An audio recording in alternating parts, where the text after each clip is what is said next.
today's cabinet session, ministers are expected to adopt the economic and fiscal guidelines for the development of the 2017 state budget. Finance Minister Zdravko Maric has said that he expects GDP growth of 3% next year, while the deficit should be under 2%. They will also be sending a package of tax laws to Parliament for a second reading, enabling the budget to be adopted on time and tax reforms to be implemented as of the new year. The newly elected leader of the Social Democratic Party, Davor Bernardic, said on Croatian television last night that his predecessor, Zoran Milanovic, had done a lot of useful things for the party and for society. The 30-year-old opposition leader said that the task now was to regain the trust of citizens and prepare for next spring's local elections. The most vocal opponents to the government's planned tax reforms are those working in catering and the hospitality sector, as VAT on food in restaurants is set to rise from 13 to 25%.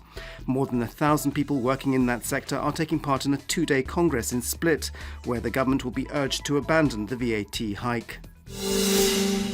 Croatia's economy grew 3% in the third quarter of 2016, according to a group of economists surveyed by HINA.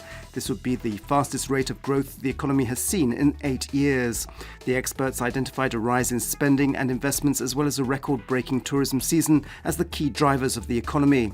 Whether their predictions are on target will be known next week when the State Statistics Bureau releases official data for the quarter. A massive search on the Velebit mountain range has failed to locate a missing person. 200 search and rescue service members, 50 volunteers, 9 search dogs and 3 drones combed the mountain again on Sunday looking for a missing 81-year-old man.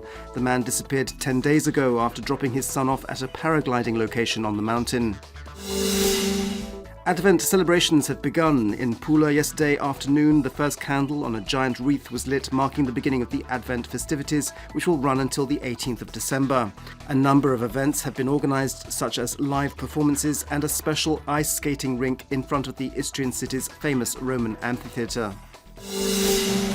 Sport, and in tennis, Argentina has won the Davis Cup, beating Croatia in Zagreb for a final match score of 3-2. Going into Sunday, Croatia had a 2-1 lead, but both Marin Cilic and Ivo Karlovic lost their second single matches. Cilic was defeated by Juan Martín del Potro in a 5-setter, while Karlovic lost to Federico Del Bonis in straight sets. This was the 5th time that Argentina reached the final and the first time they have won it. And in football, the 17th round of the Croatian Football League has been completed. On Sunday, Dinamo defeated Osijek 2-0, while Split's Hajduk beat Inter Zaprešić also 2-0 at home. Rijeka are top of the table with 45 points, 6 more than Dinamo. Hajduk are third and Osijek are fourth. This afternoon's forecast calls for more clear skies, although in many regions there will be cloud and there is a small chance of precipitation. There could be rain in places and a little snow is possible in the mountains. There'll be a strong to gale force northeasterly Bura wind with frequent gale force gusts in places along the northern coast. Highest daily temperatures will be between 1 and 5 degrees Celsius inland, between 9 and 14 degrees in the Istrian and Dalmatian interiors, and on most of the coast, around 16 degrees on the southern coast. The next few days will be still colder, especially on Tuesday and Wednesday, when temperatures could drop to below zero and down to minus 10 degrees Celsius in the mountains.